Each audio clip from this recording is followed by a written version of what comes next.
दुपारची वेळ झाली. श्यामबालेने भक्तिभावानं लक्ष्मीची पूजा केली. आरती झाली.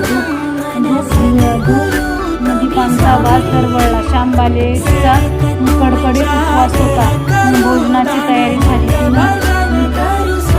तिनं आईला जेवायला बोलवलं. सूरजचंद्रिका पाटावर येऊन बसली, पण ती एकदम शांत होती. तिला मागचा जन्म आठवला. लक्ष्मी देवीच्या कृपेने या जन्मी ती राणी झाली होती. ती म्हणाली, श्यामा, मी देखील तुझ्यासोबत उपवासच करीन. श्यामा ठीक आहे म्हणाली. मार्गशीर्ष महिना होता. मुलीने 4ही गुरुवारी व्रत केलं.